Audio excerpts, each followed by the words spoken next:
Dahil buhay probinsya at nakatira kami sa lugar na talagang mahirap makahanap ng trabaho kahit gaano ka pa kasipag maghanap. Doon ako naging kargador. Mahal ko naman ang trabaho ko at madali lang iyon para sa akin. Unti-unti ko na rin natanggap na ganun talaga ang kapalaran ko at ng pamilya ko, ang mamuhay ng simple at kapos. Kahit kakarampot lang ang kita, sinisikap ko pa rin makapagsipag at galingan sa trabaho. Minamahal ko ang ginagawa ko para hindi ako mawalan ng gana. Yung iba kasi sa mga nakakasama ko roon, sa sobrang hirap ng buhay at pagod, mas pinipili pa ang magbisyo kaysa kumain. Ewan ko. Siguro sa ganong paraan nila nababawasan ang pakiramdam ng gutom. Pero ayaw kong maging ganon. Sa lugar namin, parang naging normal na lang ang mga taong nalulong sa bisyo. Mas inuuna pa ang sigarilyo, alak, shabams kaysa sa bigas. At ayaw ko sanang matulad sa kanila. Kaya pinanghahawakan ko na lang ang paniniwala na may mas maayos pang bukas para sa akin. Sa tinutuluyan ko sa bayang pinagtatrabahuan ko bilang kargador, medyo malapit ito sa bahagi ng bukid. Dahil doon, madalas akong makakarinig ng mga kwento at babala mula sa mga kamag-anak at taga-roon. Mga salaysay na dapat ko raw pakinggan, ngunit nasa akin pa rin kung paniniwalaan ko ito. Wala rin akong gaanong kasundo sa lugar na iyon. Mas pinili kong mag-focus sa trabaho. Kaya ko munang magkaroon ng anumang malalim na ugnayan ni kaibigan man. Dahil ang tanging pakay ko roon ay kumayod at maghanap buhay. May isa lang akong madalas na makausap. Itago natin siya sa pangalang Nanding. Hindi naman kami masasabing magkasundo talaga. Pero kapag may itinatanong siya, sinasagot ko naman. At ganoon din siya sa akin. Siya ang madalas kausap ng mga tao roon. Sa kanya sila nagkukwento at naglalabas ng balita.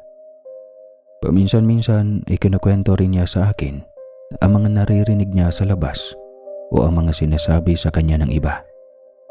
Ako naman, tahimik lang at umiiwas hanggat maaari. Ayaw ko ring pahabain pa ang usapan namin. Hindi ako karaniwang nagbibigay ng interes sa mga kwento niya. Subalit isang gabi, may ibinukas siyang usapan na talagang nakakuha ng atensyon ko. Doon lang ako tunay na nakipag-usap sa kanya ng matagal. Sobrang tagal naming nagkwentuhan noon, hanggang sa hindi na namin namalayang may maaga pa pala kaming trabaho kinabukasan.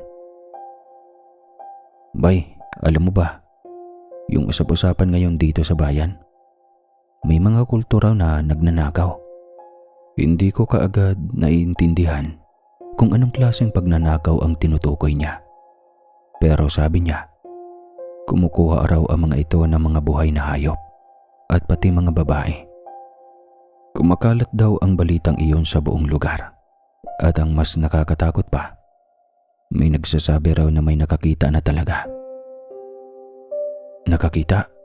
Dito lang malapit? Hindi ba sa palengke tayo? Saan naman pwesto ang mga kultong yon? At ano ang ginagawa nila sa mga biktima nila, Nanding? Doon sa bandang bukid, malapit lang dito sa tinitirhan natin. Pero hindi naman ganun kalayo. May isang kargador ng mais na balak sanang itabi muna ang mga sobrang sako sa isang bahagi ng bukid. Para balikan na lang kinabukasan dahil pagod na siya sa pagbubuhat. Pero habang papalayo na sana siya, may napansin siyang tila sinag ng apoy sa gitna ng matataas na talahib daw. Nilapitan niya iyon at nang hawiin niya ang mga damo, bumungad daw sa kanya ang isang malaking siga sa gitna. At alam mo ba ang nakita niya? Nakapaligid dito ang mga pugot na ulo ng baboy, kambing, aso at pusa. Basta, halo-halo na. Paikot ang mga ito sa naglalagablab na apoy. At sa paligid ng siga naman, may mga taong nakaupo. Tila wala sa sarili habang may hawak na mga itim na kandila. Hala, talaga. Diyos ko naman. Ilang lakad lang mula rito ang bukid na sinasabi mo. Paano nangyari ang mga ganyang bagay?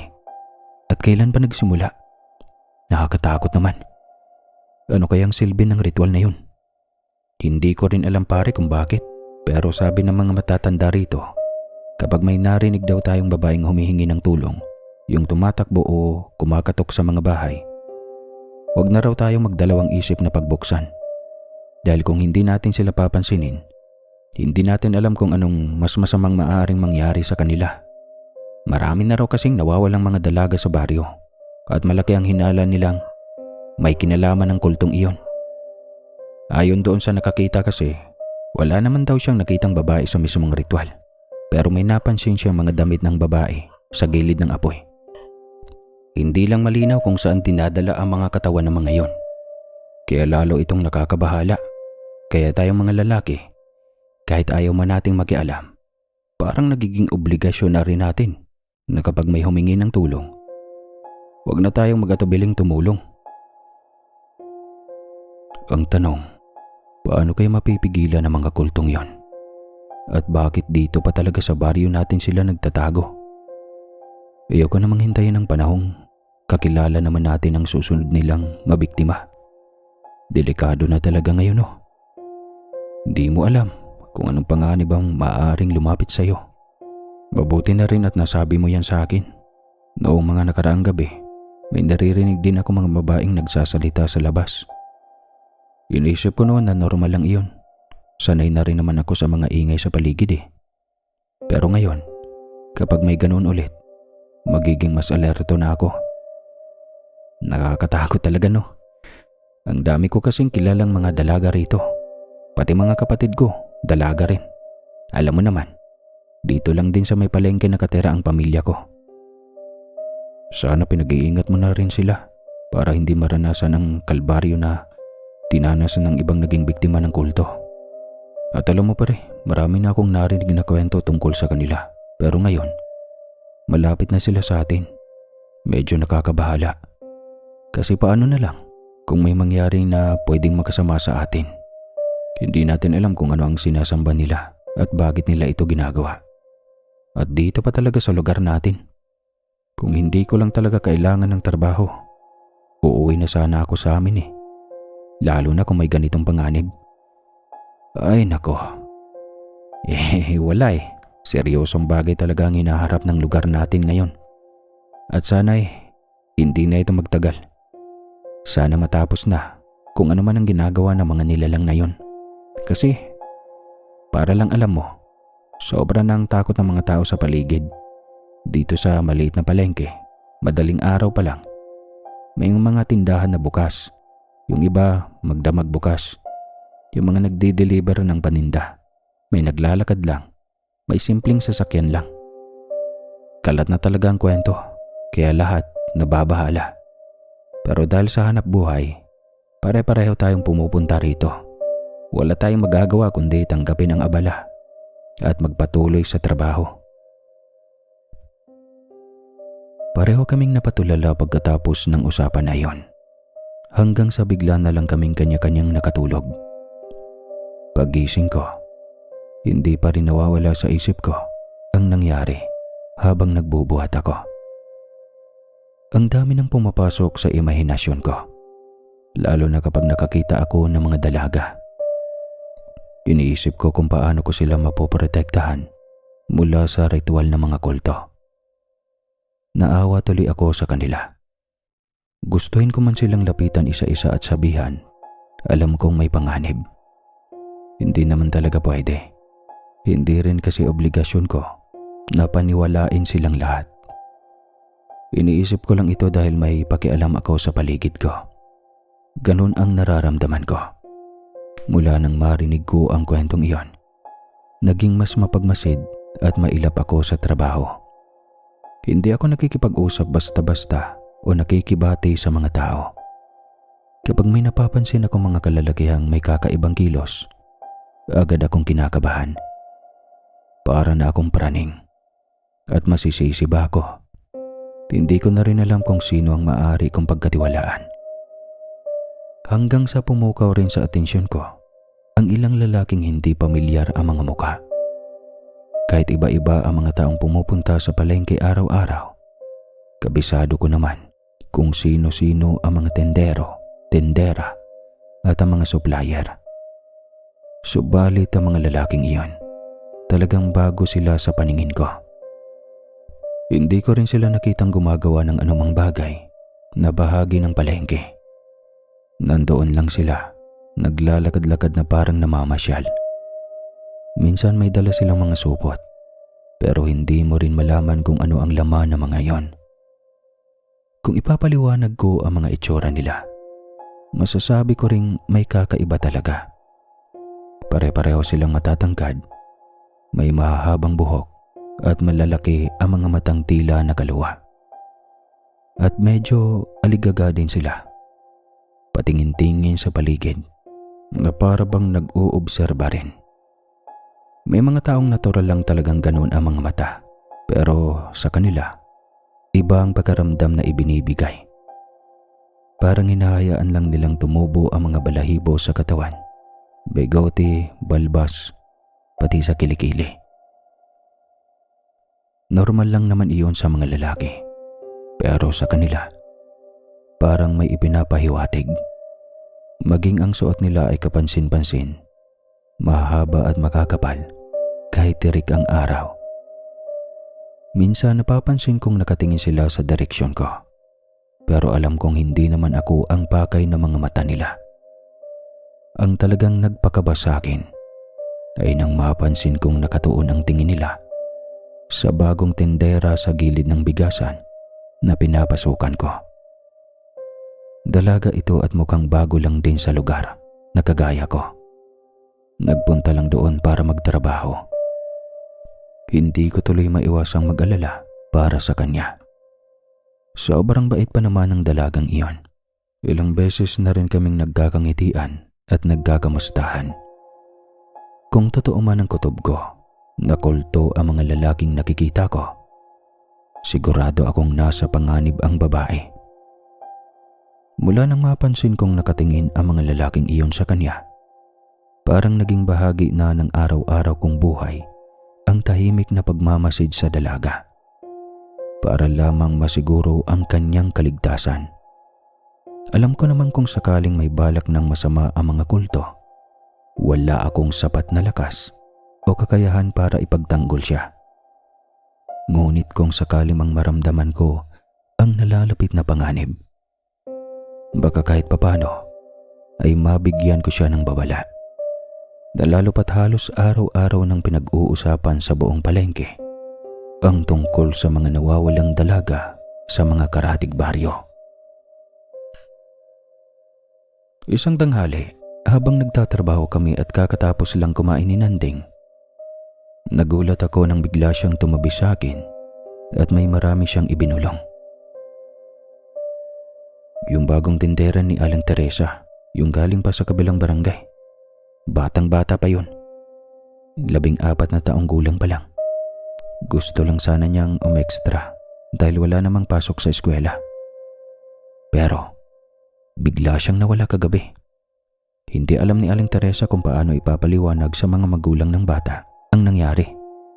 At hindi mo rin masisisi ang galit ng mga magulang. Sobra talaga ang sinapit nila.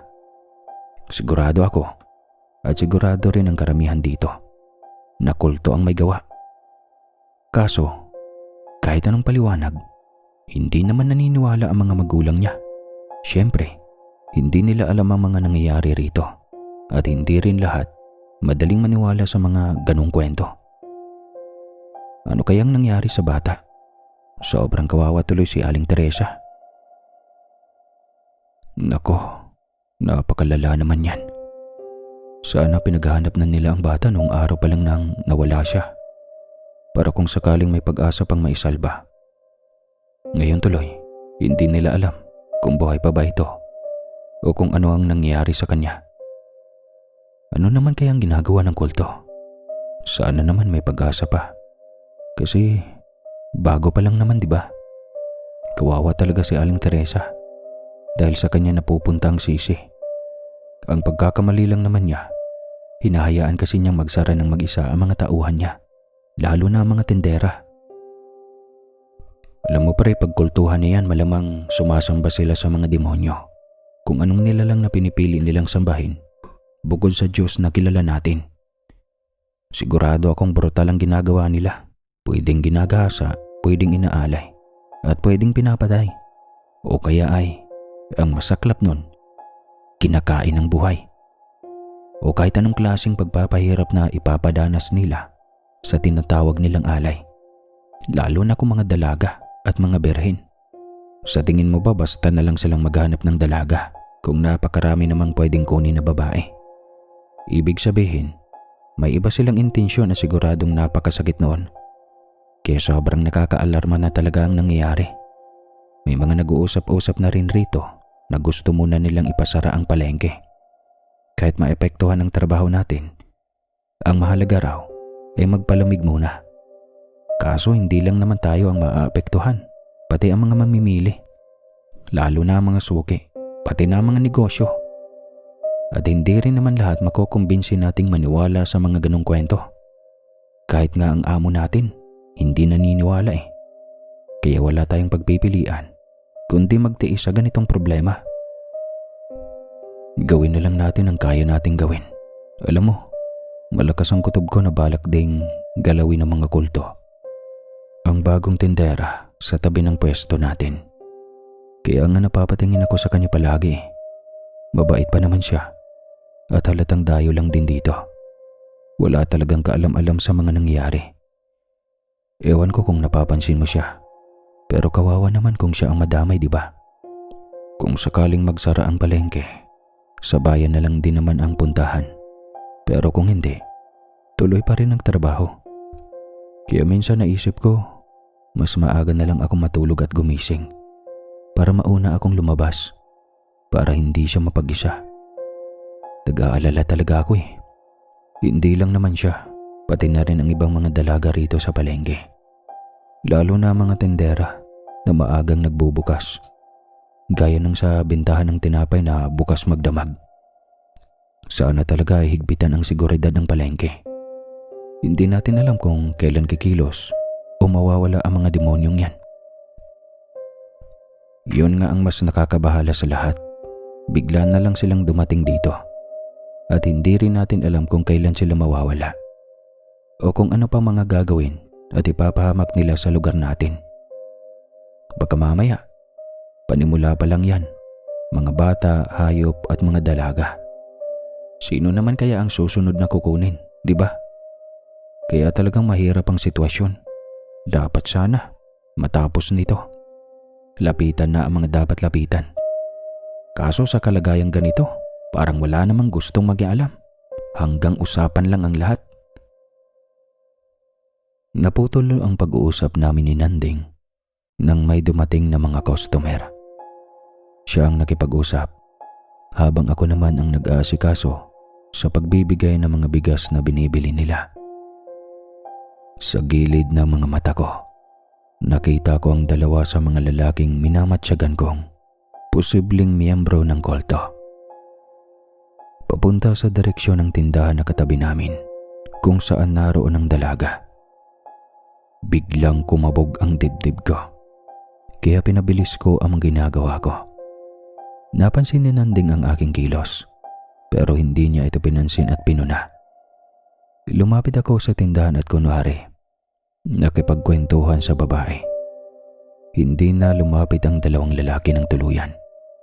Hindi ko alam kung bakit, pero sigurado akong malinaw sa kanila na iba ang layunin ko. Kaya hindi nila nakita o naintindihan ang tunay kong bagay. Doon rin ako nagkaroon ng pagkakataon na makausap si Estela. Hello. Marami kayatang benta ngayon, Estela ha? Ang sipag naman. O okay na rin ang bukas kanina. Buti na lang kapag ginagabi ka, walang nanluloko sa'yo rito, di ba? Walang nang babasto sa mga tambay mo. Alam mo kasi, uso yan dito sa palengke. Naku Baroy, meron ha. Pero hindi ko lang pinapansin o pinapakita ng galit. Talagang wala akong pinapakitang reaksyon. Pero kasi, kapag nagpakita ka ng emosyon, mas bababa yung ganon. Mahalaga rin wala namang lumalapit sa akin dito. Kaya ganito ako kumilos. Teka sandali. Alalahanin ko lang. Pagkaramdam ko, meron nga eh. Pwede ba ako makipag-usap sa iyo, Stella? Sa susunod na may gagawa sa iyo ng ganon. Huwag kang mahihiyang magsabi rito sa amin ha. Diyan sa kabila. Diyan sa may bigasan. Handa kaming tumulong at bakuran ka kung may mangyaring hindi maganda sa iyo. Basta, huwag ka lang mahihiya. Laging magsabi at humingi ng tulong. Nandito ka. Ligtas ka rito sa palengke, lalo at babae ka. Ano ba yung inaalala mo? May lalaki na lumapit sa akin dito noong nakaraang gabi. Nakakatakot ang itsura niya, ang haba ng suot at ang dami ng buhok sa katawan. Pangisi-ngisi lang siya sa akin, pero malala. Nakita ko ang mga ngipin niya. Sobrang nakakadiri at sobrang baho. Parang hindi man lang siya naglilinis ng katawan. Sa totoo lang, nawewarduhan ako sa lalaking iyon. Nakatayo lang siya habang nagsasara ako, nakatingin at nakatitig sa akin. Napapansin mo rin ba yung mga werdong kalalakihan na tumatambay dito malapit sa mga pwesto natin? Sigurado akong nakita mo na rin sila. Lalo na kung paano mo pinapansin ang itsura ng lalaking gumagambala sa'yo. Yung mga lalaking nakikita ko. Ay nako, ang hirap talagang magtiwala sa panahon ngayon. Ayun ba? Oo, pansin na pansin ko rin at kitang-kita. Isa nga sa kanila ang lumapit sa akin. Yung sinasabi ko sa'yo, nakakatakot sila at nakakakaba. Parang wala silang magandang balak dito sa palengke. Noong nakaraang linggo, inutusan ako ng amo ko na bumili sa grocery. Pero iniisip ko rin ang magmatsyag sa mga lalaki. Akala ko mga tendero lang sila dito o yung mga taga-ibang lugar na nakikipwesto. Pero hindi pala. Hindi ko nga maintindihan at mawari ano bang intensyon nila sa palengke. Palagi ko lang silang nakikita at nakatunganga. Minsan, nagmamasid sa mga mamimili. Pero mas madalas ko silang nakikita na nakatingin sa mga tendera. Lalo na sa akin. Estela, makinig ka. Hindi ako gumagawa ng kwento ng kung ano-ano. Kung di ka man naniniwala, nire-respeto ko yon. Pero alam mo na ba yung umiikot na kwento rito sa palengke? Yung tungkol sa mga kulto. Ay nako, kung alam mo lang kung gaano kalala ang nangyayari sa kapaligiran natin. Kilala mo siguro si Aling Teresa, di ba? Yung tindera sa dulo. Yung may nakisidline sa kanya na 14 anyos na dalagita. Bigla na lang nawala. At malakas ang kutob ng mga tao rito na kulto ang may gawa noon. Hala, totoo ba? Mabuti na lang at kinausap mo ako tungkol dyan. Sabi mo nga, totoo pala ang kutob ko. Kulto nga ang mga lalaking iyon. At may hindi sila magandang balak dito sa palengke. Siguro iniisip nila na ang mga tao at mga hayop dito ay walang halaga. Kasi tingin nila mababa tayo dahil dito lang tayo naghahanap buhay. Pero nagkakamali sila. Usapan na pala yan rito at hindi ko nababalitaan. Buti na lang sinabi mo sa akin. Para sa akin, ang dali lang palang patahimikin ang mga yan. Pero salamat sa pakialam mo. Kapag may nangyari sa akin na hindi maganda o kung maramdaman kong delikado, sa inyo ako lalapit. Salamat sa iyo, Baroy ha. Ano? Ano sabi mo? Paano mapatahimik? Anong mapatahimik? At saka oo, naniniwala ako sa kanila. Mabuti na lang at naniniwala ka rin. At mabuti rin na hindi ako napahiya sa pagsasabi niyan sa'yo. Karamihan daw dito, ayon kay Nanding, hindi naniniwala eh. Alam mo Baroy, mukha ka namang mapagkakatiwalaan. Mamayang gabi, saktong 12:00, pagkatapos nating magsara, lumabas ka. Antayin mo ako dito mismo sa kinatatayuan natin. Lalabas ako kaagad huwag kang mag-alala. May tiwala ka naman sa akin, di ba? Alam mo rin sa sarili mo na hindi kita ipapahamak. Kaya sige, magkita na lang tayo dito mamaya. Bumalik ka na sa pwesto mo. Baka makita ka ng amo mo. At baka makita rin ako ng amo ko. Sige, mamaya na lang. Maraming salamat. Sige, ingat ka. Napaisip ako ng malalim sa mga sinabi ni Stella. Pero ano nga ba ang magagawa ko? Malakas ang kutob ko. At parang sinasabi rin ng sarili kong katawan na kailangan kong pumunta mamaya at makipagkita sa kanya. Magaan naman ang loob ko. Hindi ko naramdaman na ipapahamak niya ako. Kaya gano'n na lang kataas ang kumpiyansa ko. Hindi ko binanggit kay Nanding kahit kaunting detalye. Kasi alam kong kukontrahin niya ako. Kaya habang lumilipas sa mga oras at nagsasara na ang palengke, panay ang tingin ko sa relo ko. Kupas na iyon at di mo maiisip na baka anong oras tuluyan ng masira. Sobrang labo ng anoon, pero dahil kabisado ko na, alam ko kung paano tansyahin ang oras. Maya-maya sumapit na ang 12:00.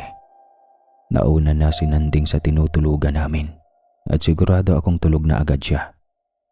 Kasi sobrang nakakapagod ng trabaho namin nung araw na yon. Ako naman, hindi nakakaramdam ng pagod at antok. Dahil hindi nawawala sa isip ko ang sinasabi ni Stella. Maya-maya, pumunta na ako sa pwesto ng tindahan nila na noon ay sarado na. Pagpatak ng 12:00, narinig ko siya. Andyan na si Stella. O ano na, Stella, saan ba tayo pupunta? Bakit mo ko niyaya ng ganitong oras? Delikado rin ito sa panahong ito, alam mo naman. Paano ba natin gagawin? Napakalabo ng tsansa na mapahamak ka kapag kasama mo ako.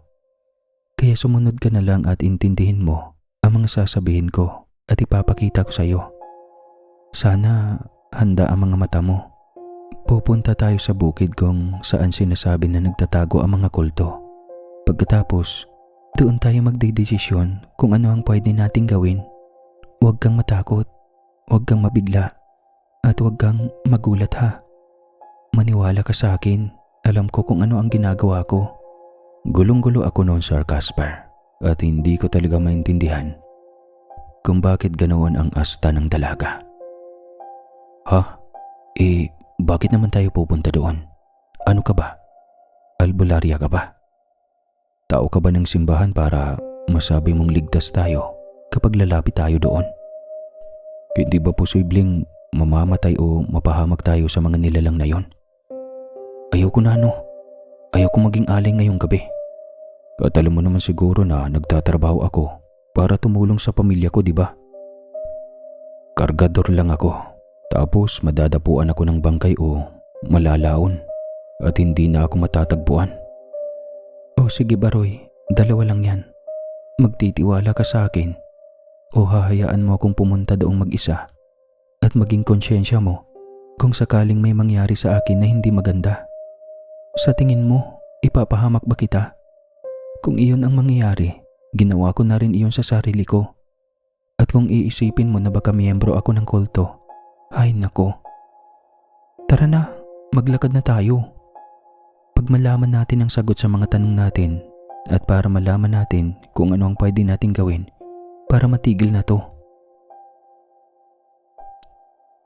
Hindi na ako nakasagot noon. Wala naman akong nararamdamang masamang mangyayari habang naniwala ako kay Stella. Kaya sumunod na lang ako sa kanya.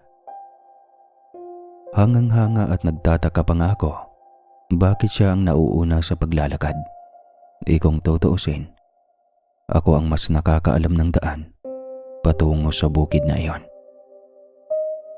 Bawat hakbang na ginagawa namin, pabilis ng pabilis ang pagkabog ng dibdib ko.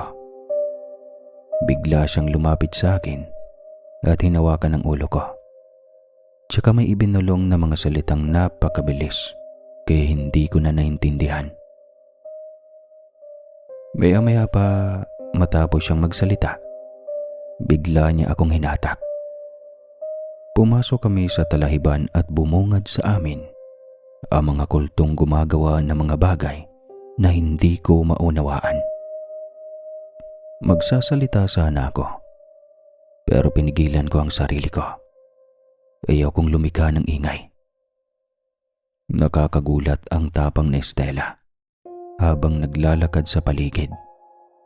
Kahit alam niyang maaari kaming makita ng mga nilalang na iyon. Ngunit, ang mas ikipanagtataka ko, parang hindi nila kami napapansin. Parang hindi nila alam na naroon kami. Nang unti-unti kong maunawaan ang mga nangyayari sa paligid, talagang nakakakilabot. Masasabi mong may sinasamba silang mga nilalang na hindi dapat sambahin. Mga bagay na hindi katanggap-tanggap. Mapapansin mo rin ang ilan sa kanila ay tila hindi normal. Para silang hindi tao. Hindi normal ang kanilang mga kilos at pananalita. Alam mo ba, matagal nang nanggugulo sa lugar namin ang mga nilalang na yan. Palagi na lang naming pinagpapasyensyahan dahil ayaw naming patulan. Hanggang sa dumating ang araw na sumobra na sila. Pinatay nila ang alaga ng pinuno naming tao at isinama sa ritual dahil napagkaamalan nilang may dugong bughaw ng mga engkanto. Dahil doon, pinarusahan namin ang mga nilalang na yon at nangako silang hindi na lalapit muli sa mga taong may koneksyon sa amin. Pero ngayon, nandito na naman sila sa malapit sa akin, kaya kailangan na naman silang turuan ng leksyon. Teka Estela, ano bang ibig mong sabihin? Pwede mo bang linawin sa akin kung ano ka talaga? Ano ba talagang nangyayari? At ano ang meron? Ikinagagalo kong sabihin na ako ay isang mensahera ng mga engkanto. Wala ako magagawa kung hindi ka maniniwala, pero alam ko sa sarili ko na tama ang taong pinili kong makasama sa gusto kong mangyari. Napadpad ako sa lugar ninyo dahil may iba akong misyon. Ngunit hindi ko inaasahang dito ko muling matatagpuan ang mga kultong minsang nanggulo sa lahi namin. Huwag kang magalala, hindi kita ipapahamak. Gusto ko lang na may isang taong makasaksi sa mga mangyayari.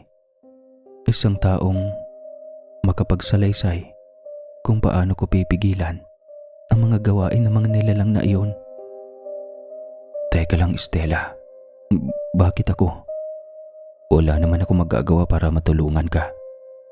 Itong salaysay na to, pwede mo namang ikwento kahit kanino. Hindi mo na kailangan akong isama rito. Baka kung ano pang mangyari at mahuli pa tayo, madisgrasya pa ang trabaho ko. Alam mo naman kung gaano ko kamahal ang ginagawa ko ngayon. Kahit maliit lang ang kinikita ko.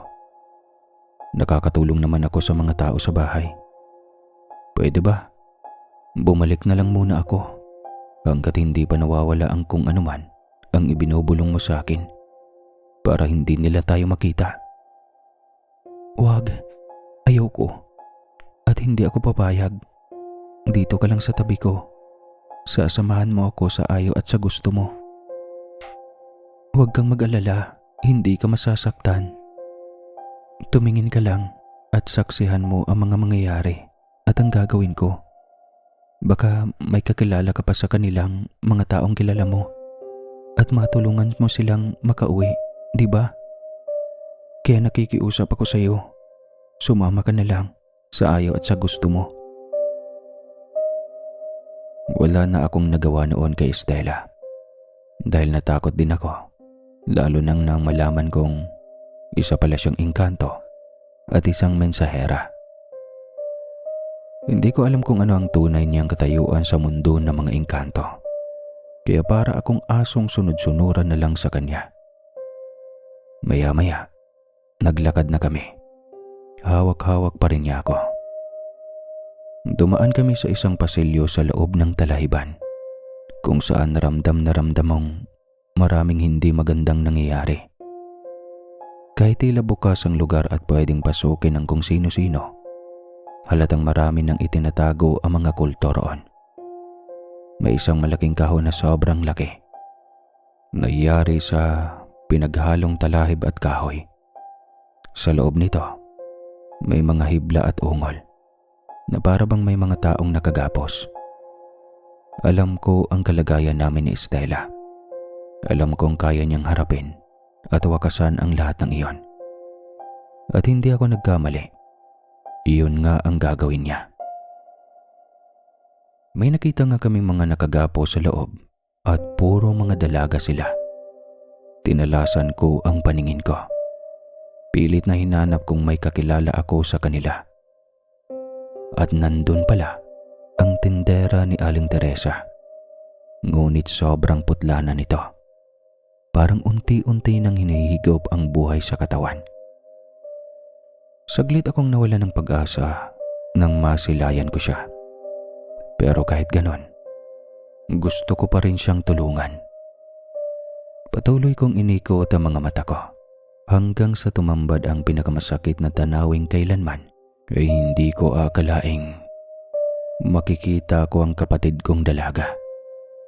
Tulala siya. Nakadilat lang ang mga mata. Alam kong buhay pa siya. Pero malinaw na nilamon na siya ng matinding takot. Kaya naging ganun na ang kalagayan niya. Agad ko itong sinabi kay Estela. Walang pag-alinlangan. Inutusan niya akong kalagan ang kapatid ko. Lumapit si Estela sa kanya at may ibinulong na dasal. Katulad ng ginawa niya sa akin bago kami pumasok kanina sa talahiban. Ngunit kahit matapos iyon, hindi pa rin makapagsalita ang kapatid ko. Inakay ko siya palabas. Hindi ko ininda ang bigat ng katawan niya.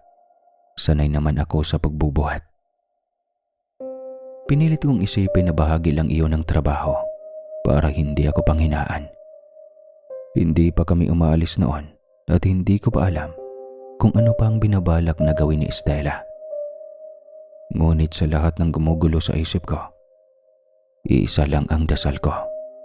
Sana, kahit unti-unti, bumalik na sa wisyo ang kapatid ko. Hindi pa ba tayo uuwi, ha? Kasi tignan mo yung kalagayan ng kapatid ko. Baka wala na tong pag-asa. Ayoko na dito. Tsaka yung kapatid ko, baka hanapin nila. Baka mahuli tayo. Estela, tara na. Hindi ko naman kayo ipapahamak na dalawa. Huwag kang mag-alala. Hindi tayo uuwi hanggat hindi natatapos ang gabing ito. Manalig ka lang sa akin, Baroy. Panoorin mo ang mga mangyayari. Ano pa bang gagawin mo? Gawin mo na. Ano bang balak mo? Sige na. Sabihin mo na sa akin para naman mapalagay ako kahit papano. Siyempre, guguluhin ko sila at hindi ako papayag na hindi ako makakaraos. Kaya maghintay ka na lang. Pwede ba? Habaan mo lang ang pasyensya mo.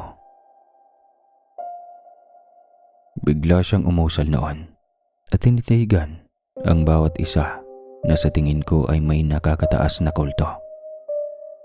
Ang mga iyon ay bigla na lang bumulagta at hindi na makahinga. Tapos, natakot ang lahat ng nandoon. Hindi nila malaman kung sino ang kanilang unang lalapitan o tutulungan.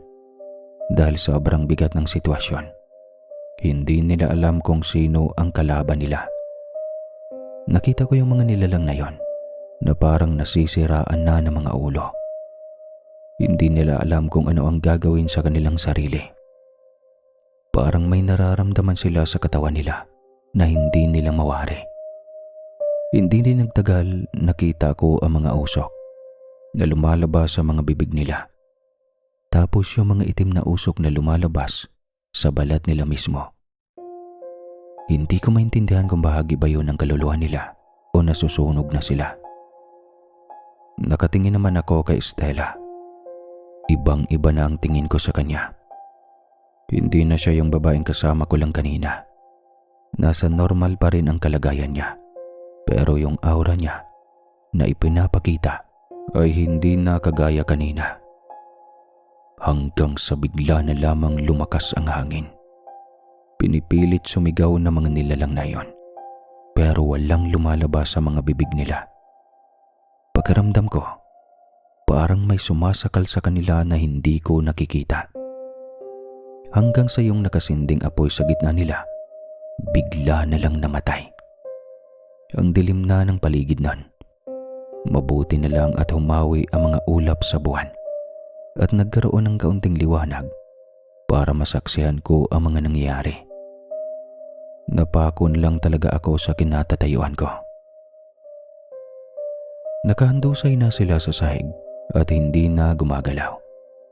Para na lang silang mga bato na nandoon.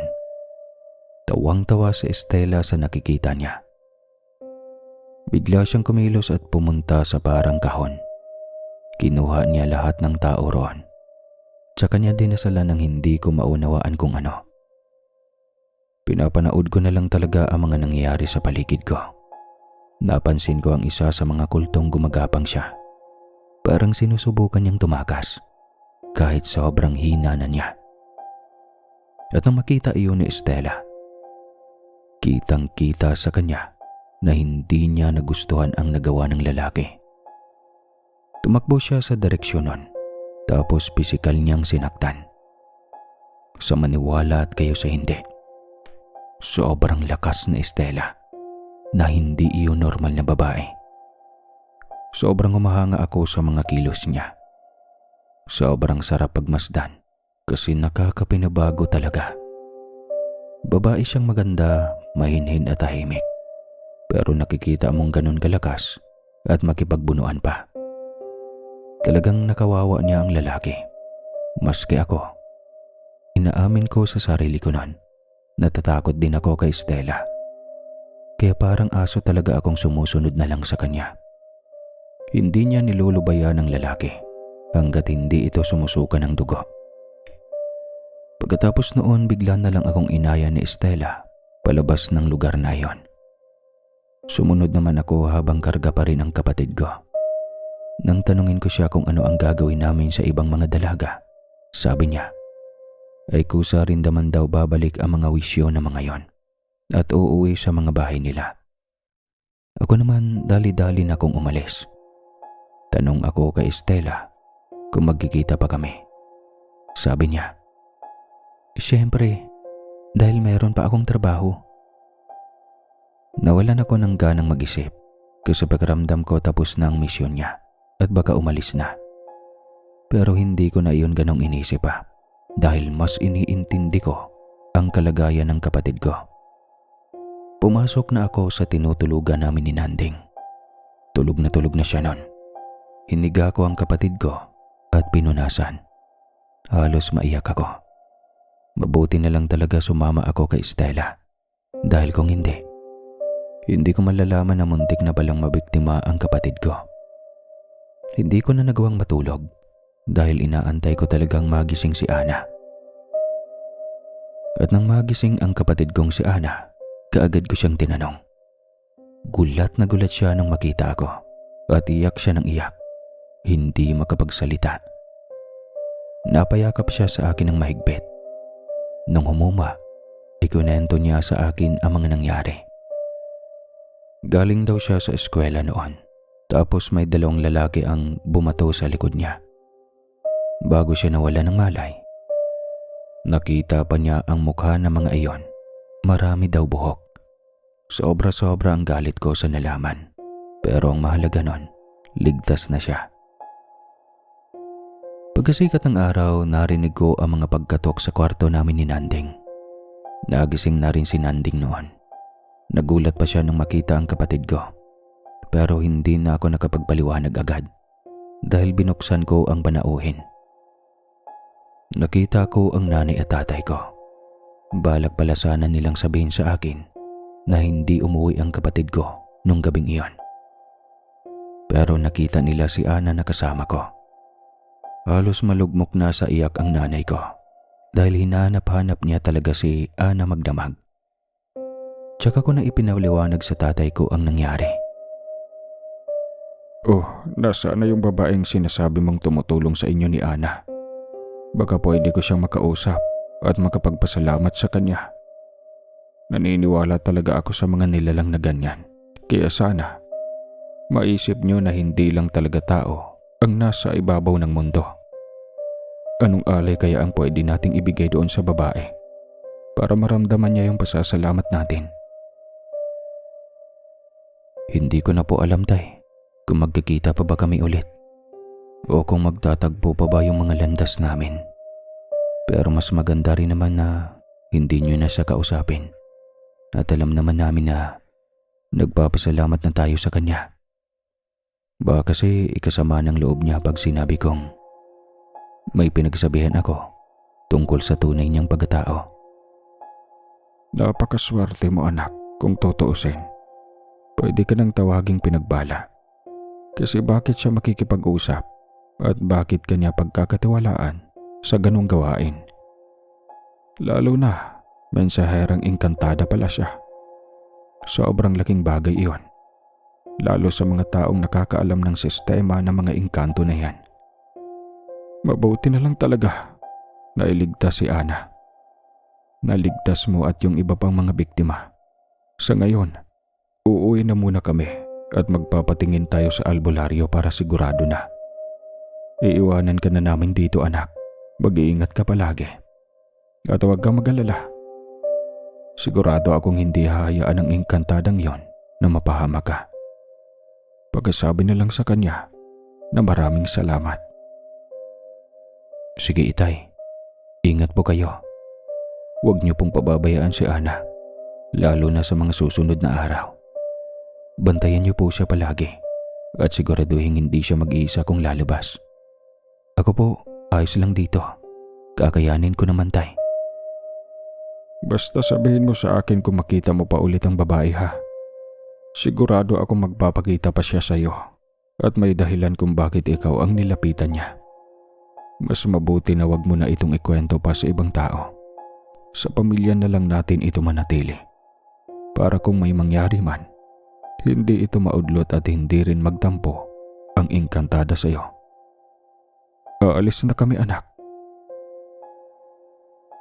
Hindi ko na rin ipaniliwanag kay Nanding ang mga nangyari dahil wala nang oras akong makipagkwentuhan. At ilang oras na lang ay papasok na rin kami sa trabaho. Kahit anong kulit niya, hindi ako makapagsalita dahil nahihirapan pa rin akong iproseso sa isip ko ang mga nakita ko noong gabi. Pagbukas namin ng tindahan, agad akong nagkarga ng mga sako-sakong bigas. Hindi ko na halos maramdaman ang bigat at pagod dahil sa dami ng iniisip ko. Ang totoo, inaabangan ko talaga ang pagbukas ng kabilang tindahan. Umaasa ako makikita ko siya. Maya-maya lang, narinig ko ang kalansing ng pagbukas ng tindahan. At nakita ko nga si Stella. Nakangiti sa akin. Para bang wala siyang nararamdamang kakaiba kahit sa mga nangyari sa amin kagabi. Agad niya akong nilapitan at tinanong kung nakatulog ba ako. May halong pang-aasar pa ang tono niya na para bang pinaglalaruan niya lang ang reaksyon ko. Ano? Kumusta ang tulog mo? Nakatulog ka ba? Baka mamaya sabihin mo pagod ka, ha? Wala ka namang ipinagod kagabi. Ang gwapo mo talaga kapag natatakot, no? Ang inosente ng mukha mo. Loko, paano ako makakatulog ng maayos sa dami ng nangyari kagabi? Ikaw talaga. Buti na lang pumasok ka sa trabaho. Akala ko hindi na kita makikita. At saka nakabalik naman yung tendera na nawawala. Lahat ng nakauwi kagabi, siguradong nakabalik na. Nakita na ng mga dapat makakita sa kanila. Kaya nga ang galing at ang ganda ng nangyari. At saka, kung inaasahan mong hindi mo na ako makikita, baka malapit na. Sinulit ko lang yung mga sandaling pwede pa kitang titigan. Baka kasi hanapin ko ang mukha mo. Sus naman, talagang mabola ka pa sa akin. pagkatapos mong bigyan ng kakaibang takot. Ikaw talaga. Pero sige, bago ka umalis dapat magpaalam ka. Siyempre naman magpapaalam ako. Kung pwede lang, wag na akong umalis. Hindi na ako aalis eh. Kaso kailangan talaga. At nagustuhan kita sa mga araw na nakikita kita dito. Mas gusto ko din ang ugali mo at sobrang buti mo. Ang ganda ng intensyon mo sa buhay kasi at hinihiling ko na sana matupad mo ang lahat ng gustuhin mo. Ay, kung may pagkakataon lang sana na maging akin ka kahit ilang araw lang eh. Baka naman dalhin mo ako sa mundo mo. Ikaw nga, hindi ako naniniwala sa mga sinasabi mo. Pagkaramdam ko binubiro mo lang ako eh. Pero gusto ko rin naman kitang makasama. Gusto ko pang makilala ka at marami akong gustong itanong sa'yo. Wala pa namang problema kapag wala tayong ginagawa sa trabaho. Tsaka sandali nga. Bakit nagtatrabaho ka pa pala? Hindi mo naman yata kailangan na mabuhay na parang tao eh. Kung wala akong gagawin dito sa palengke at palakad-lakad lang ako, iisipin ng mga tao dito na miyembro ako ng kulto o di kaya ay manlilimos. Okay na rin ito na maranasan ko kung paano gumalaw ng paa sa mundo mo. Tsaka huwag kang mag-alala. Yung huling sasahurin ko, ibibigay ko yun sa'yo sa ayaw at sa gusto mo. Kasi anong gagawin ko doon, di ba? Babalik na ako sa mundo namin. Kumbaga, yun na lang yung bayad ko sa'yo para ikalat mo yung kwento ko pag wala na ako. Tsaka dahil din sa paggulo ko sa utak mo sa mga pinakita ko sa'yo. Hindi na kailangan kasi mas malaki naman yung naitulong mo sa akin. Kung tutuusin, yung pagsalba mo sa buhay ng kapatid ko at sa mga tao dito. Sobrang laking bagay na yun. Salamat kasi kung hindi mo ko isinama, hindi ko malalaman. Ngayon, sinasabi ko sa'yo dahil hindi mo naman kailangan ibigay sa akin yung pera mo. Ibigay mo na lang sa mga namamalimos na mas nangangailangan dyan. Hindi man sapat ang sinasabi ko sa pag-aaral ko dyan. Ang mahalaga, kontento naman yung pamilya ko doon at nabubuhay naman ako nang hindi nagugutom. Gaya nga ng sabi ko, wala ka magagawa. Kasi gusto ko sa'yo ipagkatiwala lahat. Gusto ko ang personalidad mo. Pero sobrang bait mo. Sobrang swerte ng mga taong nasa paligid mo. Kung tao lang ako, normal. Baka inasawa pa kita. Pero hindi kasi tayo pwede eh. Kaya gagawin ko na lang ang lahat para mapasaya ka bago ko mawala. Talagang nakuha mo ang loob ko kung alam mo lang. Nako Stella, baka naman maniwala ako sa iyo niyan. At kung totoo man yang sinasabi mo, di ko naman alam kung ano ang nakita mo sa akin eh. Katamtaman lang ako. Hindi ko rin masasabing maitsura ako kahit papano. Hindi ako maitsura. Tuod ang katawan ko. Kasi pagod ako sa trabaho palagi. Sa personalidad naman, mahiyain ako at hindi palakibo. Basta, hindi ko maintindihan kung anong nakita mo sa akin. Kung hindi ka man nagbibiro ngayon. Basta wala nang malalim na paliwanag doon. Wala nang dapat patunayan. Gusto kita at yun ang nararamdaman ko. Kaya sige, bahala ka. Basta pagkatapos natin lagi magtrabaho, magkikita tayo ha? O mag-uusap.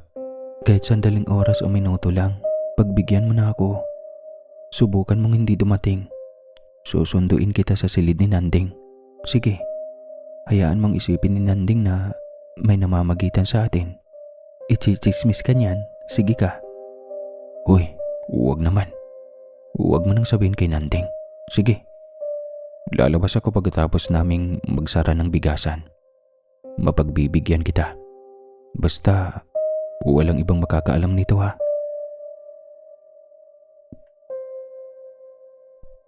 Buong araw sa trabaho. Hindi ako makapag-isip ng maayos. Para akong nahuhulog sa mga sinabi ni Stella. Yung pakiramdam na parang kaya-kaya ko siyang gustuhin pabalik kasi ganoon ang nararamdaman ko. Pero ayaw ko namang ihulog ang sarili ko dahil alam ko na aalis din naman siya. Basta, ang gulo ng pakiramdam. Hindi ako mapakali. Bawat pagkakataon na pwede kong sumulyap sa kanya, ginagawa ko.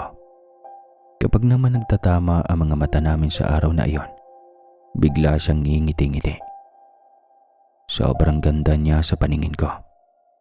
Talagang nahuhumaling na ako sa kanya.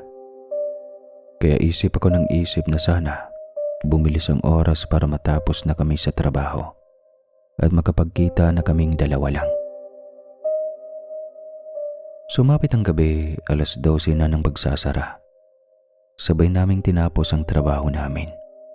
Tapos nagtama ang mga mata namin. Gusto ko pa sanang maligo at mag-ayos man lang. Pero hinayaan na agad ni Estela na umalis ako. Pumunta kami sa bukid kung saan namin nahuli ang mga kulto. Umupo kami doon. Malinis na ang paligid at hindi na ganun kabigat. Parang sa ilang oras lang o halos isang buong araw, nawala na yung bigat ng pagkaramdam sa lugar na yon. Nakatingin kami sa buwan at hinahawakan niyang pilit ang kamay ko. Kaya binibigay ko na lang kasi wala namang problema sa akin. Kung magkakatagpo tayo ulit sa ibang panahon at oras at hindi ko na kailangang umalis, handa ka bang makipagrelasyon sa akin? Kaya mo ba akong mahalin? Kung magkakaroon ako ng pagkakataon na mas makilala at mas makausap ka ng matagal, gusto ko ring handa akong manindigan kung ano ang nararamdaman natin sa isa't isa.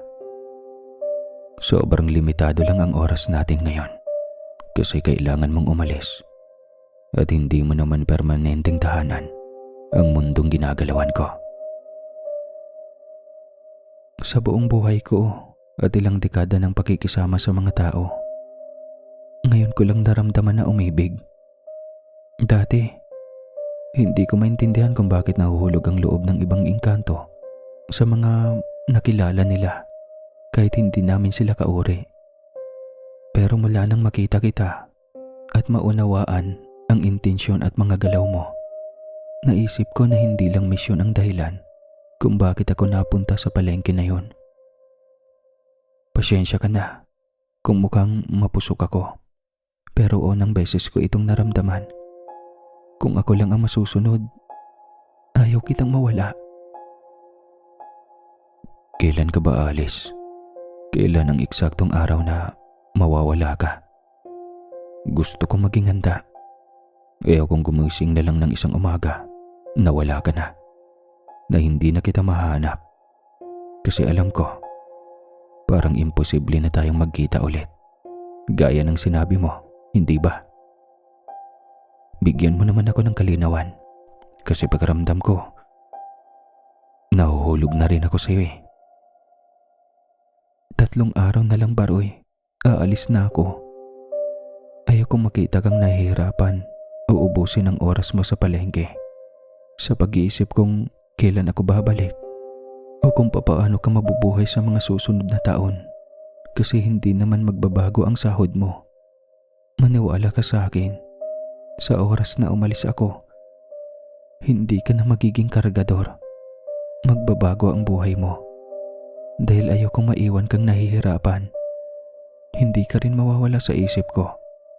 Sa oras na bumalik ako sa mundo namin, mapunta sa ibang lugar upang magdala ng mensahe kapag inutusan ako ng pinuno namin. 3 araw. Matagal pa ito kung tutuusin pero ang bilis lang ng oras. Ngayon pa lang, nalulungkot na ako. Hindi ko na alam kung ano ang magiging reaksyon ko kapag nagbukas ako ng tindahan ng bigas at wala ka na sa gilid, na hindi na kita kasabay at ibang babae na ang nakapwesto sa lugar mo. Ang hirap isipin. Alam mo sa sarili mo na hindi ko kailangan ng magarbong bagay para lang maalala ka. Sapat na sa akin yung pinaranas mo sa akin nung gabing iyon at sa pagtulong natin sa kapatid ko. Pati na rin sa mga karanasan natin sa mga susunod pang araw na nandito ka. Alam kong malabo, pero gusto ko na kapag may nabalitaan ako tungkol sa'yo, magandang bagay iyon. Kaya naman pinapanood din kita sa malayo. Hindi lang ako basta makakalapit kagaya ngayon. Sisikapin kong pagandahin ang buhay mo at sisiguraduhin kong magiging komportable ka kasama ang pamilya mo. At pati na rin ang magiging sarili mong pamilya sa hinaharap.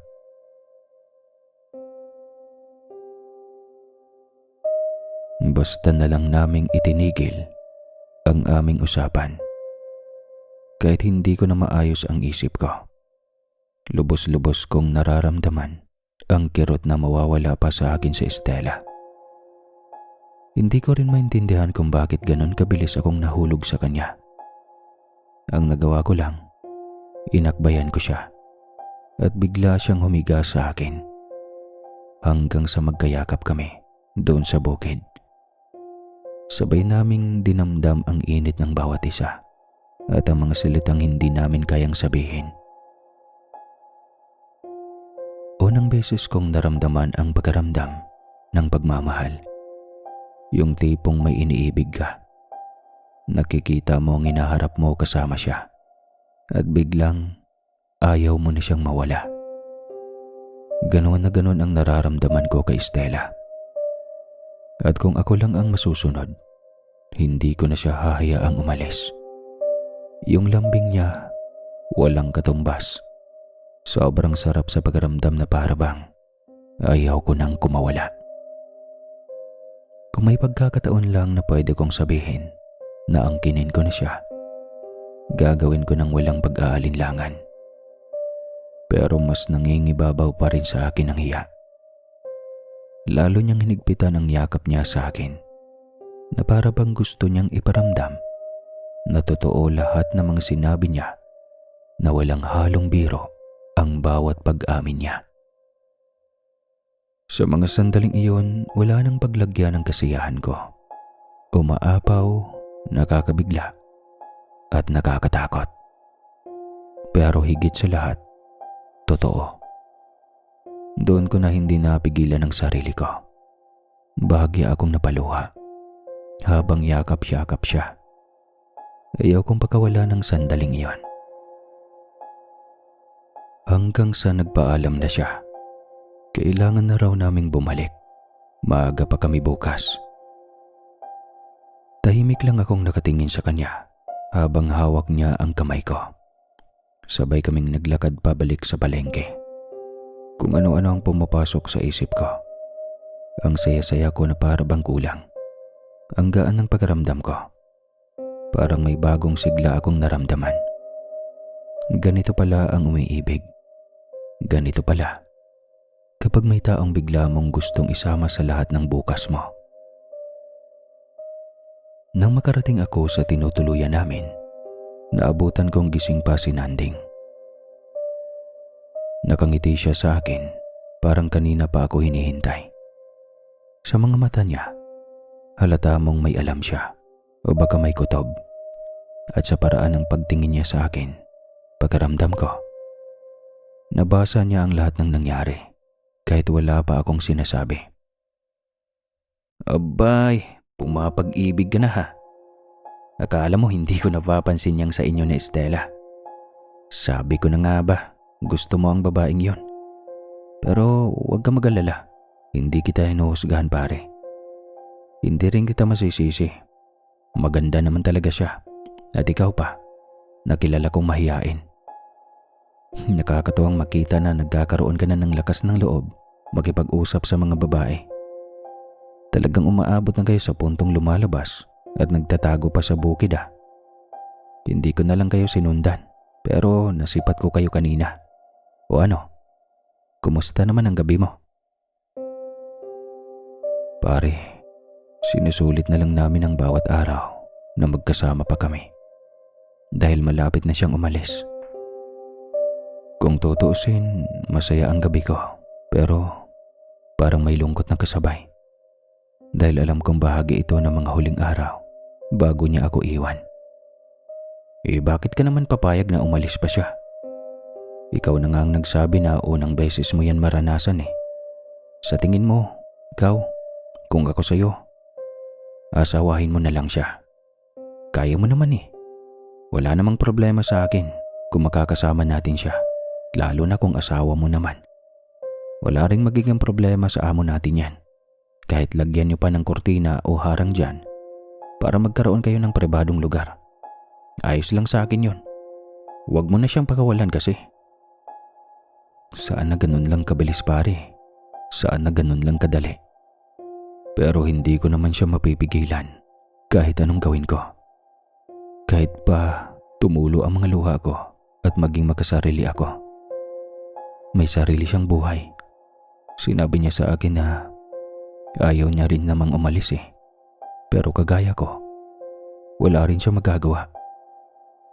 Ayaw ko sanang isipin na panandalian lang ang naranasan kong mahalin niya. Dahil gusto kong magkaroon kami ng panghabang buhay na koneksyon. Pero, ganon talaga eh. Hindi ko maipaliwanag pare. Alam mo pare, hindi kita maintindihan. Ano bang ibig mong sabihin kung bakit hindi pwede? May asawa at mga anak ba siya sa ibang lugar? Ano bang relihiyon niya? At bakit hindi kayo pwedeng magsama? Di paliwanag mo naman. Huwag muna sa ngayon pare. Mabigat pa. At baka hindi ka rin maniwala kung sasabihin ko sa iyo. Itatago ko muna sa sarili ko at susulitin ko na lang ang mga araw na nandito pa siya. Hanggat maaari, ayoko man nang isipin ang pag-alis niya. Kasi lalo akong nahihirapan. Sige, ikaw ang bahala. Basta, sabihin mo sa akin ha balang araw. Sige pare, makakaasa ka. Natulog na lang kami ni Nanding pagkatapos noon. Hindi na rin niya ako pinipilit magsalita at wala akong ganang kumain. Dahil alam niyang na ganun ako kapag nahihirapan. Hindi ako nagsisinungaling. Makalipas ang ilang oras, nagising na naman kami at pumasok muli sa trabaho. Nakita ko na naman si Estela. Ngumiti siya sa akin pero kitang-kita ko ang lungkot sa mga mata niya. Alam kong ganoon din ang nararamdaman niya para sa akin. May halong pangamba at awa na para bang may bawal sa amin. Hanggang sa muling dumating ang gabi, nagkita kami ulit sa parehong pwesto. Naglambingan kami, nag-usap, at nagsabi ng mga nararamdaman sa isa't isa. Pero sa parehong oras ng aming paghiwalay, alam naming pareho na walang solusyon sa problema. Kailangan pa rin niyang umalis. Wala na akong ibang maisip kundi sulitin ang bawat segundo. Talagang pinaramdam ko kay Estela na mahal ko siya. Sa paraang hindi niya mararamdaman na mababastos ko siya. Hanggang sa maya-maya pa, ay bigla na lang niyang binanggit sa akin ang ideya ng pagtaya sa loto. Gamit ang lahat ng perang sasahurin ko kinabukasan. Napatingin ako sa kanya. Kahit minsan, hindi ko tinataya ang pera ko sa ganong bagay. Dahil bawat sentimo na kita ko ay pinapahalagahan ko at wala akong ibang maaasahan.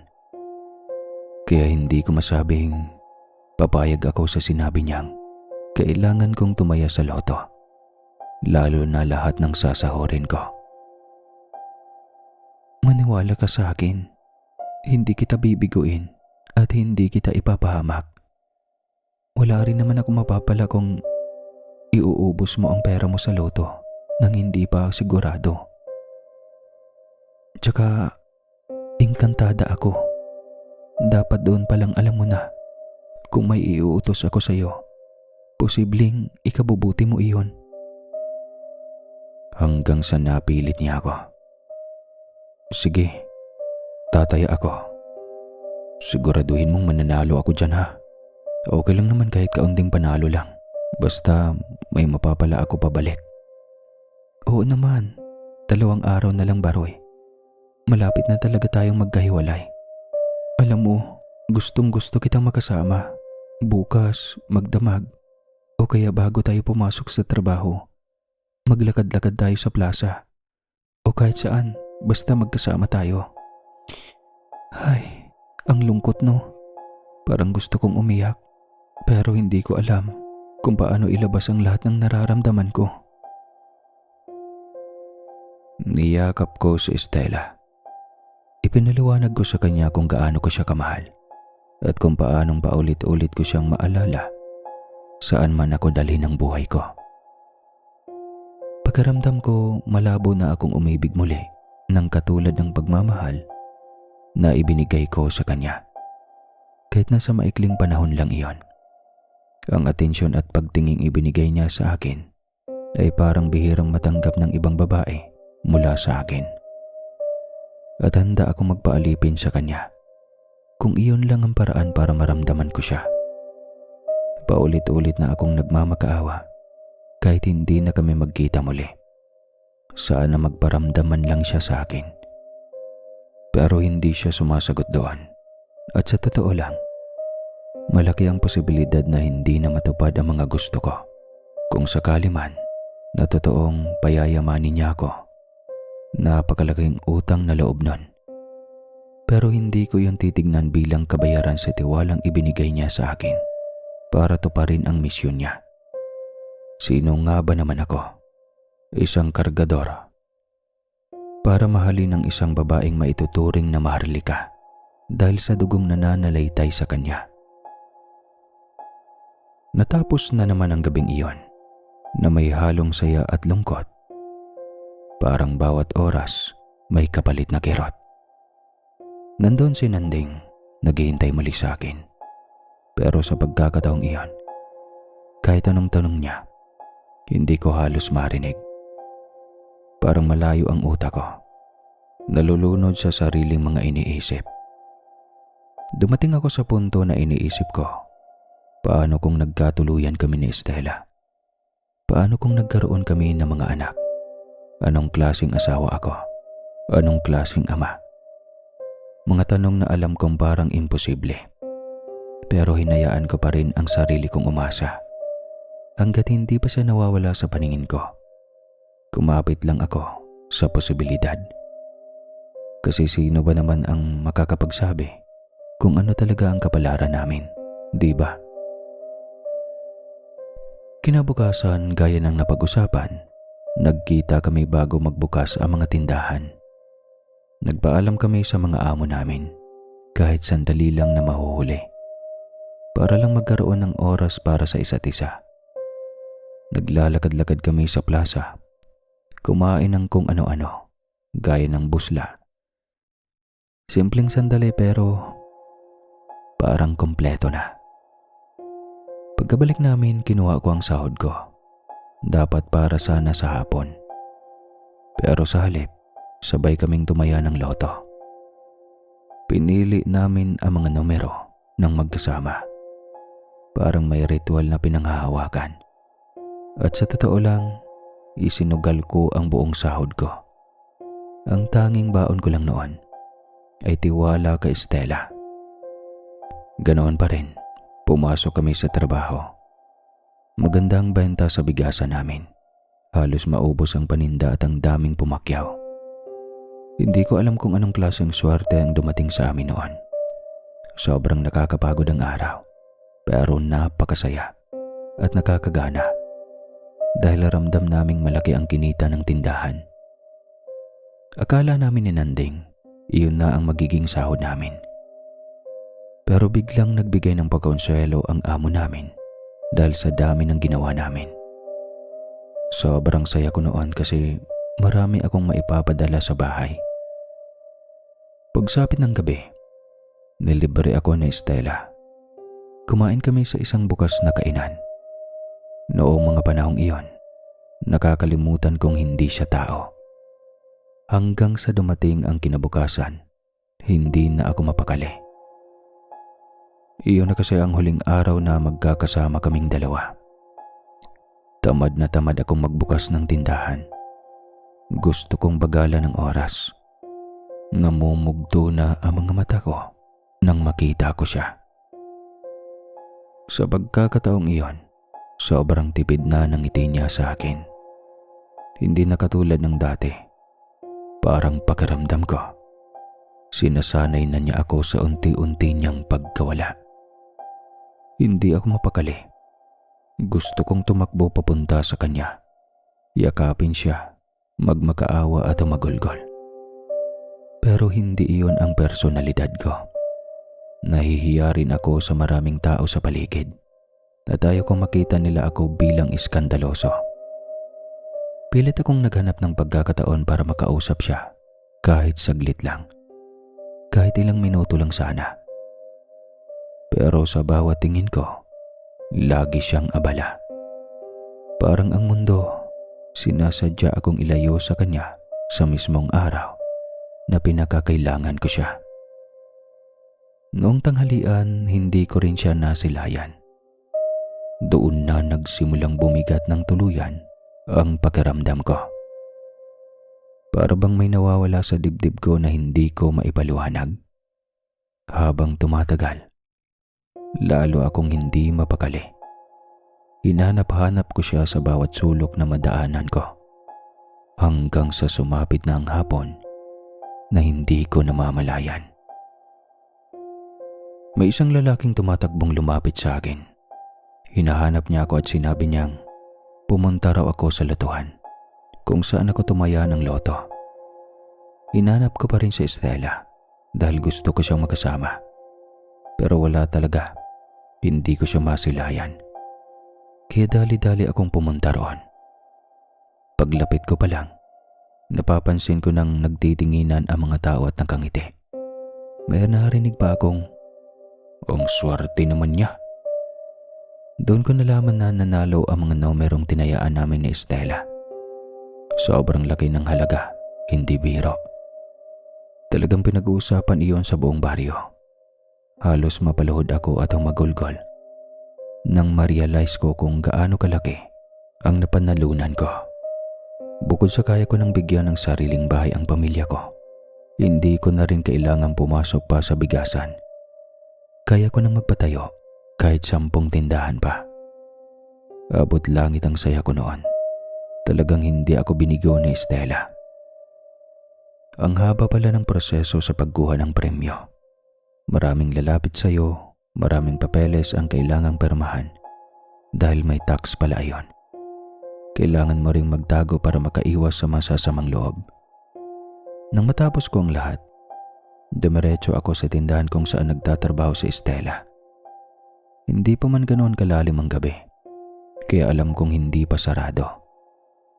Pero nang makausap ko ang may-ari, doon ko nalaman na bigla na lang daw siyang nawala. Hindi na raw siya nagpaalam at wala rin silang ideya kung saan siya hahanapin. Nag-iwan na lang daw ng sulat na ang huli niyang sahod ay ibibigay sa akin. Sa kabila ng saya ng mga tao sa paligid ko, hindi ko iyon maramdaman. Kahit nagkaroon ako ng malaking pera, hindi iyon sapat para mapawi ang bigat at sakit sa dibdib ko. Nasaan si Estela? Umalis na ba talaga siya? Bakit hindi man lang siya nagpaalam sa akin bago nawala? Ilang oras ang lumipas, pero hindi na talaga muling nagpakita si Estela. Naiwan na lang lahat ng gamit niya na para bang walang nangyari. Alam ni Nanding kung gaano kasakit para sa akin ang mga nangyari. Kung ano-ano pa ang pinapasok niya sa isip ko kung bakit bigla na lang umalis si Estela. Pero alam ko naman sa sarili ko kung ano ang totoo. Kaya pinili ko na lang manahimik. Hinayaan ko na lang ang sarili kong magluksa. Maya-maya, umuwi na ako sa amin sa mismong bahay namin. Pero kahit papaano pa, naibsan na rin ang mga iniisip ko. Nakita ko kung gaano kasaya ang pamilya ko habang pinagplanuhan namin kung paano ipatayo ang bahay gamit ang perang napalalunan ko. Mga plano na bibili ng lupa at gawing sakahan. Magnegosyo sa sentro. Paano nila sinasabi na swerte sila sa akin at mahal na mahal nila ako. At hindi sila nagkakamali sa pagtitiwala nila sa akin. Sobrang saya nang makita silang ganon. Parang kahit anong gusto nilang magkaroon, kaya ko nang ibigay. Kahit anong kainin namin, hindi na kami mangangamba. Hanggang sa nagtuloy-tuloy ang swerte. Tungkol sa perang ibinigay ni Estela sa akin, yung pinagpaguran niya, hindi ko iyon ginastos hanggang ngayon. Tinabi ko iyon sa pinakatagong pag-aari ko at hanggang ngayon ay nasa akin pa rin. Mga lumang pera at maliit na halaga na lang kung tutuusin. Pero noong mga panahong iyon, sobrang laking bagay iyon. Dugo at pawis iyon ni Estela. Gumanda talaga ang buhay namin, lalo na ang buhay ko. Marami nang nagsabi sa akin sa paglipas ng mga taon na mag-asawa na lang ako. Dahil yun na lang ang kulang, bumuo ng pamilya at magkaroon ng anak. Pero hindi ko talaga kaya. Hindi ko alam kung bakit. Kahit alam ko naman na iyon din ang gustong mangyari ni Estela. Hindi ko talaga makita ang sarili ko na umibig ulit. Hindi ko rin maunawaan kung ito ba ay dahil sa takot na maiwan ulit o dahil ayaw ko lang talagang kalimutan si Estela. Dahil siya lang naman ang gusto ko at sa kanya lang ako umibig talaga. Hindi ko rin alam kung kailan ko bibigyan ng pagkakataon ng sarili kong magmahal. Pakiramdam ko sa ngayon, imposible pa. Kahit dekada na ang lumipas, ang laki ng pinagbago ng buhay ko. Siyempre, hindi ko kinalimutan si Nanding. Sa palengke, nagtayo rin ako ng mga negosyo para hindi mawala sa isip ko na kahit baguhin man ang modernong sibilisasyon ang itsura ng lugar na iyon, nandun pa rin ang alaala namin ng babaeng minahal ko. Tinuruan ko rin ang sarili kong magpinta sa bawat gawa. Alalang-alala ko pa rin ang mukha ni Estela. Nakalagay ito sa isang malaking frame sa bahay ko. Malaki, pero simple lang. Ako lang ang nakatira rito kasi may kanya-kanyang buhay na ang mga pamilya ko. Hindi ako malungkot kasi buhay na buhay ang isip ko sa mga alaala namin ni Estela. Masasabi kong masarap ang buhay ko. Siya na lang ang kulang. Talagang ginagawa kong masaya ang sarili ko kahit mag-isa. Ginagamit ko ang mga bagay na ibinigay niya sa akin, lalo na yung perang galing sa swerte na may basbas niya, na halos hindi ko pa natatapos gamitin. Tumutulong ako sa mga mahihirap, lalo na sa mga bata. Grabe rin ang aking pagluhod sa Panginoon dahil alam kong iyon ang gusto rin ni Estela.